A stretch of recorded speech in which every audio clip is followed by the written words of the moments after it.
अस्सलाम वालेकुम, मैं हूँ अदील इम्तियाज़ और आप देख रहे हैं तख्ती ऑनलाइन। जिस दुनिया को, जिस कायनात को हम देखते हैं, क्या वो हकीकत में मौजूद भी है कि नहीं? ये ऐसा सवाल है जिसने बड़े अरसे से साइंसदानों को परेशान किया हुआ है। क्योंकि जब हम दुनिया की बात करते हैं, जब हम कायनात की बात करते हैं, हम अपनी सेंसेस से काम लेते हुए उसे सेंस करते हैं। हम चीज़ों को देखते हैं, हमने ब्लैक होल से लेकर गैलेक्सीज और गैलेक्सीज से लेकर एटम्स तक चीज़ें, उनके मॉडल बनाए, उन्हें डायरेक्टली या इनडायरेक्टली देखने की कोशिश की। आँखों से मुशाहिदे के इस अमल को हमारी बाकी हिस्से भी मदद देती है। हम चीज़ों को सुनते भी हैं, उनको टच भी कर सकते हैं, उन्हें महसूस कर सकते हैं, उनकी खुशबू को महसूस कर सकते हैं और उनके जायके को भी चख सकते हैं। लेकिन इसके साथ साथ हमें मुख्तलिफ किस्म के तजर्बात भी होते हैं। हम कभी खुश होते हैं और कभी गमज़दा भी होते हैं। लेकिन आज जिस कॉन्सेप्ट की तरफ मैं आपको लेकर जा रहा हूँ, इसे माइंड बेंडिंग कहा जाता है। ये इतना हैरान कुन कॉन्सेप्ट है कि आप एक मर्तबा परेशान हो जाएंगे। इसे सिमुलेशन हाइपोथेसिस कहा जाता है। हाइपोथेसिस का वर्ड इसलिए इस्तेमाल किया जा रहा है क्योंकि अभी ये एक मफरूज़े के तौर पर इस पर बातचीत हो रही है। लेकिन मफरूज़ा उर्दू वाला मफरूज़ा नहीं, जिसका मतलब हमेशा ये होता है कि ये गलत चीज़ है। मफरूज़े का मतलब ये है कि हमने एक चीज़ को कहीं ना कहीं से, किसी ना किसी बेसिस से उस तक पहुँचे और अब हमें टेस्ट चाहिए, हमें उसको साबित करने के लिए कुछ ऐसे शवाहिद चाहिए जिनकी बेसिस पर हम कहें कि ये मफरूज़ा 100% ठीक है या 80% ठीक है या अभी इस पर और काम करने की ज़रूरत है। मफरूज़े का नाम मैंने इसलिए भी लिया कि हम मफरूज़े को अमूमन ये समझते हैं कि इसका तो कोई फ़ायदा नहीं, लेकिन ये एक बहुत स्ट्रॉन्ग थ्योरी है जो आने वाली है। हाइपोथेसिस पर बहुत ज़्यादा काम हो रहा है और इस हाइपोथेसिस में ये कहा जाता है कि हमारी कायनात एक वीडियो गेम की तरह है।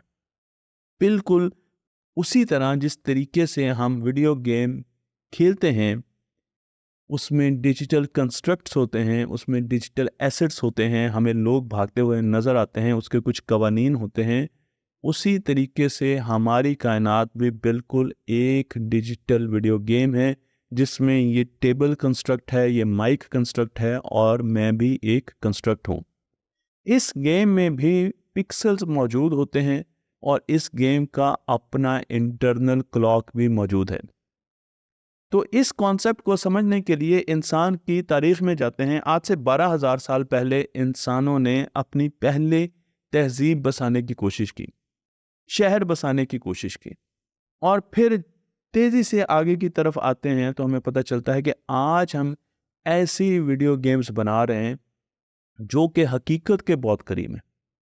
हम ऑगमेंटेड रियलिटी का सहारा ले रहे हैं, हम वर्चुअल रियलिटी का सहारा ले रहे हैं, हम हाइब्रिड रियलिटी का सहारा ले रहे हैं, हम मुख्तलिफ़ किस्म की ऐनकें पहन रहे हैं और उसके ज़रिए जो एनवायरनमेंट हमें दिखाई जाती है, जो माहौल हमें वीडियो गेम का दिखाया जाता है, उसमें असली और नकली की तमीज़ बहुत मुश्किल होती जा रही है।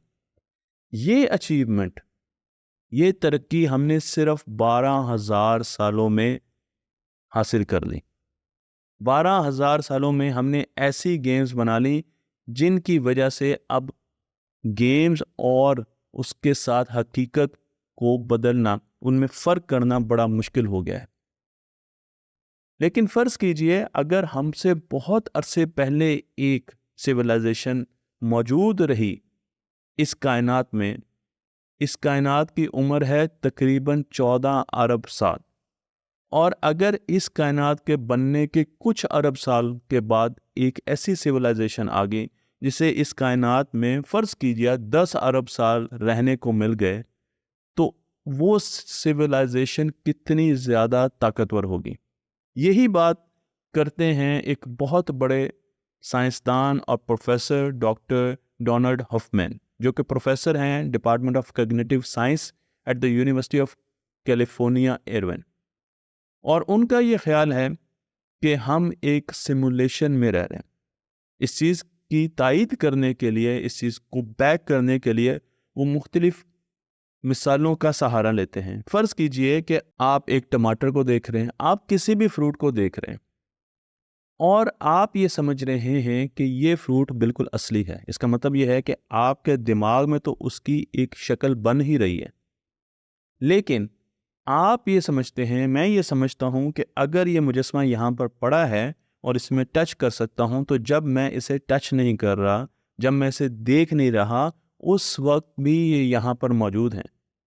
लेकिन जब मैं अपनी आँखें बंद करता हूँ, तो उस वक़्त ये मुजस्समा तो इधर मौजूद है, लेकिन मेरे दिमाग में इसकी छवि बंद हो जाती है। रियलिटी एग्ज़िस्ट करती है। ये जो कंस्ट्रक्ट है, ये यहाँ पर एग्ज़िस्ट करता है। ये हमारा ऐसा सोचना है, हमारा ऐसा मानना है। लेकिन क्या वाक़ई हकीकत ऐसी ही है? चलें इस चीज़ को जाँचने के लिए हम आते हैं अपनी आँख की तरफ। हमारी आँख डॉक्टर साहब के मुताबिक, ये मैं उनको कोट कर रहा हूँ, 131 मिलियन फोटो रिसेप्टर्स रखती है। 131 131 मिलियन फोटो रिसेप्टर्स होते हैं और इसका मतलब ये है कि ये तकरीबन 131 मेगापिक्सल का कैमरा है। लेकिन 131 मेगापिक्सल कैमरे को प्रोसेस करने के लिए हमारे दिमाग का पिछला हिस्सा, जिसे विजुअल कॉर्टेक्स कहा जाता है, उसमें बहुत ज़्यादा सर्किट्स बने हुए हैं न्यूरॉन्स के। अब आपका सवाल होगा कि कितने सर्किट्स? तो बिलियंस ऑफ न्यूरॉन्स और उनके आपस में ट्रिलियन कनेक्शन 131 मेगापिक्सल के कैमरे की ली हुई तस्वीर को, लिए हुए इमेज को प्रोसेस करने की कोशिश कर रहे हैं। लेकिन 131 मिलियन या मेगापिक्सल कैमरा इतना ज़्यादा डेटा नहीं देता कि उसके लिए इतनी बड़ी सर्किटरी की ज़रूरत हो। इतनी बड़ी सर्किटरी की ज़रूरत आखिर हमें क्यों है? हमारे दिमाग का इतना कॉम्प्लेक्स नेटवर्क आखिर क्यों है? जितने भी न्यूरो साइंटिस्ट हैं वो ये कहते हैं कि न्यूरॉन्स हमें रियल टाइम शेप्स दिखाते हैं, वो हमें रियल टाइम कलर्स दिखाते हैं, स्ट्रक्चर्स दिखाते हैं, ऑब्जेक्टिव्स दिखाते हैं और रियल टाइम हमें कॉन्स्ट्रक्ट दिखाते हैं। लेकिन डॉक्टर साहब एक तस्वीर का सामना करते हुए ये बताते हैं कि फ़र्ज़ कीजिए कि आप एक तस्वीर देख रहे हैं। मैं आपको यहाँ पर एक तस्वीर दिखा रहा हूँ। तो अब आप देखिएगा कि तस्वीर आपको रियलिटी में कुछ नहीं बता रही, लेकिन हम उसे कंस्ट्रक्ट करेंगे, हम उसमें से अपनी मर्जी की इंफॉर्मेशन लेंगे। तो मैं आपको यहाँ पर कुछ डिस्क दिखा रहा हूँ और ये डिस्क बीच में कटी हुई हैं, इनमें बीच में आपको रास्ते नज़र आ रहे हैं। तो क्या आपको कोई पैटर्न नज़र आ रहा है? लेकिन अगर इन्हीं डिस्क को हम रोटेट कर दें, थोड़ी सी इनकी ओरिएंटेशन बदल दें, तो अब आप देखें कि आपको एक 3D क्यूब नज़र आ रहा है, मगर आपकी स्क्रीन तो 2D है। आपकी जो स्क्रीन है जिसमें आप ये वीडियो देख रहे हैं, वो तो 2 डायमेंशनल है।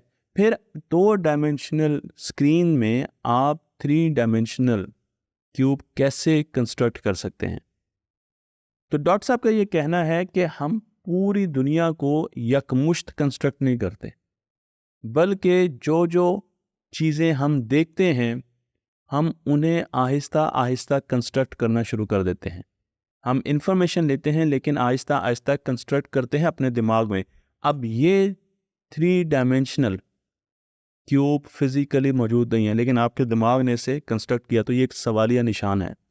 क्या रियलिटी को हम बहुत अच्छे तरीके से समझते हैं? मैं आपको एक एग्जांपल देने जा रहा हूँ और ये एग्जांपल है ऑस्ट्रेलियन ज्यूल बीटल की, जो कि आहिस्ता आहिस्ता एक्सटिंक्ट हो रहे हैं। और इनके एक्सटिंक्ट होने में एक वजह यह है कि जब ये मादा की तलाश में निकलते हैं मेटिंग करने के लिए, तो मादा की जो खसूसियात हैं वो ये है कि उनकी बॉडी चमकदार होती है, ज़रा गहरे रंग की होती है, स्पॉटेड होती है। अब ये धोखा खा जाते हैं। क्यों? क्योंकि ऑस्ट्रेलिया में एक बोतल ऐसी बनाई गई ड्रिंक की, जो कि मैं आपको यहाँ पर तस्वीर दिखा रहा हूँ। इस बोतल को जब फेंका जाता है तो ये जितने बीटल्स हैं ये समझते हैं कि एक बहुत बड़ी मादा है और ये सारे के सारे उसके आसपास इकट्ठा होना शुरू हो जाते हैं, जिसकी वजह से इनकी मेटिंग नहीं हो पाती और इनकी जो पॉपुलेशन है वो आहिस्ता आहिस्ता कम हो रही है। अब ऑस्ट्रेलिया ने इन बोतलों पर पाबंदी लगा दी है, क्योंकि इसकी वजह से एक स्पीशी एक्सटिंक्ट होने के करीब करीब है। लेकिन सवाल हमारा ये है कि क्या इनको हकीकत का मालूम नहीं है? क्या ये धोखा खा रहे हैं? क्या ये धोखा खाते हैं और इतना वाज़ेह धोखा खाते हैं जिसमें बहुत सी एग्जाम्पल हमारे सामने हैं। मैं आपको कुछ मैथमेटिक्स की तरफ लेकर चलता हूँ। ये इक्वेशंस हैं एवोल्यूशन की, और एवोल्यूशन डिपेंड करती है नेचर सिलेक्शन पर। हमें डार्विन की थ्योरी का तो मालूम ही है। जब हम एवोल्यूशन को मैथमेटिकल फॉर्म में लेके आते हैं, जी हाँ बिल्कुल, हम एवोल्यूशन की भी इक्वेशंस बनाते हैं और उन इक्वेशंस को आगे सिमुलेट करते हैं। उन इक्वेशन में हम उनको हज़ारों मर्तबा सिमुलेट करते हैं और देखते हैं मुख्तलिफ पैरामीटर्स डाल के, तो हमें एक चीज़ बार बार सामने नज़र आती है। बहुत अहम पॉइंट है, फिलोसॉफिकल पॉइंट है, लेकिन बहुत अहम पॉइंट है। और वो ये कि एवोल्यूशन इस चीज़ को सपोर्ट नहीं करती कि आपकी हमेशा परसेप्शन ऑफ रियलिटी सही हो। यानी अगर हमने इवॉल्व करना है, सर्वाइवल हमने करना है, तो उसके लिए ज़रूरी नहीं है कि हम हमेशा हकीकत को देखें, बल्कि एवोल्यूशन के एल्गोरिदम्स ये बताते हैं कि शायद आहिस्ता आहिस्ता जो जो हम इवॉल्व करते हैं, हम हकीकत से दूर होते जाते हैं। आसमान पर आप चांद देखते हैं, मैं भी देखता हूँ। जब हम चांद की तरफ देख रहे होते हैं तो हमें पता है कि वो ज़मीन के पास मौजूद है, लेकिन जब हम चांद की तरफ नहीं देखते तो हमारा शऊर ये कहता है कि चांद मौजूद है। लेकिन नेचर सिलेक्शन के एल्गोरिदम्स ये कहते हैं कि चांद वहाँ पर मौजूद नहीं है। इसका मतलब यह है कि आपके पास रियलिटी क्वेश्चनेबल है। तो सिंपल वर्ड में, अगर मैं इस बोतल को देख रहा हूँ तो ये मेरे सामने है, लेकिन एवोल्यूशन ये कहती है कि अगर आप इसको नहीं देख रहे तो ये एग्जिस्ट नहीं करती। कोई ऐसी लैंग्वेज नहीं है जो कि इसकी शक्ल को, इसकी रंग को, इसके कलर को, इसके मोमेंटम को, इसकी एनर्जी को, इसके मैस को बयान कर सके। कोई ऐसी जुबान नहीं है। तो इसका मतलब यह है कि अगर मैं इसको नहीं देख रहा तो ये एग्जिस्ट नहीं करती। हम चलते हैं, इस कॉन्सेप्ट को साथ रखिएगा, हम चलते हैं यूनिवर्स की तरफ कि यूनिवर्स एक बहुत बड़ी वीडियो गेम है। और यूनिवर्स अगर एक बहुत बड़ी वीडियो गेम है तो वीडियो गेम में एल्गोरिदम्स होते हैं, रूल्स होते हैं। हमारी यूनिवर्स में भी रूल्स हैं, एल्गोरिदम्स हैं, जो कि फिजिकल लॉज हैं। और उसके साथ साथ वीडियो गेम में एसेट्स होते हैं, मुख्तलिफ़ किस्म की चीज़ें होती हैं हमारे इस वीडियो गेम में, जो कि स्पेस टाइम में बनाई गई है। इसमें भी ब्लैक होल्स हैं, ज़मीन है, मैं हूँ, आप हैं, मुख्तलिफ़ किस्म के एसेट्स हैं। और इसके साथ साथ हम एक्सपीरियंस भी करते हैं। वीडियो गेम में भी हम एक्सपीरियंस करते हैं, जो कि computational process of an advance computer होता है। यानी ये जुमला लिखा गया, मैंने इसको इंग्लिश में इसलिए लिखा है कि experiences are generated by computation process of an advance computer. तो जहाँ पर वीडियो गेम में एक्सपीरियंस एक कंप्यूटेशनल प्रोसेस है, बिल्कुल इसी तरीके से हमारी कायनात अगर एक बहुत बड़ी सिमुलेशन है, एक बहुत बड़ी गेम है, तो यहाँ पर भी जो एक्सपीरियंसेस है वो उस कंप्यूटर की कंप्यूटेशन प्रोसेस है, जो कि फ़िलहाल हमें नज़र नहीं आ रहे। मैं एक वीडियो गेम खेल रहा हूँ और मेरे साथ 10 और लोग वीडियो गेम खेल रहे हैं, वो मुख्तलिफ मुल्कों में बैठे हुए हैं। हम कार रेस कर रहे हैं और कार रेस में मुझे एक लाल रंग की गाड़ी अपनी राइट साइड पर नज़र आ रही है। अब साथ ही मैं कहता हूँ कि बाकी दोस्तों को भी कि क्या आपको भी लाल रंग की गाड़ी नज़र आ रही है? हम एक ग्रुप के तौर पर रेसिंग कार खेल रहे हैं, तो सब मुझे यही कहेंगे कि बिल्कुल हमें भी गाड़ी नज़र आ रही है, क्योंकि उनकी और मेरी रियलिटी शेयर्ड रियलिटी है। लेकिन जिस बंदे ने अभी तक फरारी की तरफ या इस रेड गाड़ी की तरफ नहीं भी देखा, वो भी कहेगा हाँ मुझे नज़र आ रही है, हालांकि अभी उसने देखा नहीं और वो देखने की कोशिश कर रहे हैं। तो पीछे एक कंप्यूटर है और उससे जो एक्सपीरियंस हमें मिल रहे हैं, जो शेयर्ड रियलिटी मिल रही है, वो कोऑर्डिनेटेड है, वो तमाम यूज़र्स को एक ही तरीके से नज़र आ रही है। इसमें सॉफ्टवेयर्स भी हैं, इसमें हार्डवेयर भी हैं, और उसके साथ साथ पीछे हार्डवेयर और सॉफ्टवेयर काम कर रहे हैं और मुझे एक रियलिटी की शबीह नज़र आ रही है। बिल्कुल इसी तरीके से जब हम हेडसेट लगाते हैं और हम वीडियो गेम खेलते हैं, तो इमेजिन कीजिए कि स्पेस टाइम वो हेडसेट है। स्पेस टाइम वो हेडसेट है जो कायनात में स्पेस टाइम में इस स्टेज पर जो चीज़ें जितनी भी नज़र आ रही हैं, वो वही चीज़ें जो हम हेडसेट लगाकर किसी गेम के अंदर देखते हैं। तो अगर ये हेडसेट जो स्पेस टाइम एक हेडसेट है, तो बहुत कॉम्प्लेक्स हेडसेट है। और इस हेडसेट को देखते हो हमें ये नहीं अंदाज़ा होता कि पीछे कंप्यूटर कैसा है, क्योंकि वो कंप्यूटर तो किसी और जगह पर मौजूद है और काफ़ी ज़्यादा उसमें कॉम्प्लेक्स मशीनरी मौजूद है। बिल्कुल इसी तरीके से इस स्पेस टाइम को देखते हुए, इस कायनात को देखते हुए हमें अंदाज़ा नहीं कि ये स्पेस टाइम या ये गेम किस कंप्यूटर पर सिमुलेट की गई है। वो कंप्यूटर कहाँ पर मौजूद है, वो हमारी आंखों से ओझल है, वो कितना कॉम्प्लेक्स है, इसके बारे में हम नहीं कह सकते। जब हम हेडसेट को देख रहे होते हैं तो वहाँ हमें मुख्तलिफ एल्गोरिदम्स नज़र आ रहे होते हैं। एल्गोरिदम्स से जो चीज़ें बाहर निकलती हैं वो तस्वीरों की शक्ल में, वीडियोस की शक्ल में, कंस्ट्रक्ट की शक्ल में हमें हेडसेट में नज़र आ रहे होते हैं। बिल्कुल इसी तरीके से फिज़िकल लॉ से जो चीज़ें बाहर निकलती हैं, जो चीज़ें बनती हैं, जो चीज़ें इवॉल्व करती हैं, वो हमें स्पेस टाइम में नज़र आ रहे हैं। तो स्पेस टाइम में जितनी भी चीज़ें नज़र आ रही हैं वो बिल्कुल वैसी है जैसे कि एक वीडियो गेम में हमें एक्सपीरियंस और एसेट्स नज़र आ रहे हैं। हम जितने भी फिजिकल लॉज को स्टडी कर रहे हैं, हम देख रहे हैं कायनात कैसे बनी, हम देख रहे हैं कि चीज़ें कैसे मूव करती हैं, हम मुख्तलिफ किस्म के लॉज बना रहे हैं, तो वो एक किस्म के कायनात के हेडसेट को स्टडी कर रहे हैं। हम कंप्यूटर तक नहीं पहुँचे अभी, हम स्पेस टाइम को स्टडी कर रहे हैं, हम कंप्यूटर तक नहीं पहुँचे। क्योंकि वीडियो गेम में भी एल्गोरिदम्स आपके सॉफ्टवेयर को तो चलाते हैं लेकिन वो आपके कंप्यूटर के बारे में कोई इन्फॉर्मेशन नहीं देते। तो फिर हम कैसे अंदाज़ा लगा सकते हैं कि ये स्पेस टाइम वाकई एक वीडियो गेम है? उसका एक आसान तरीका जो साइंसदानों ने हमें बताया है वो ये है कि आप ग्लिचेस पर गौर कीजिए, उन नकाइस पर गौर कीजिए जो किसी भी सॉफ्टवेयर में रह जाते हैं।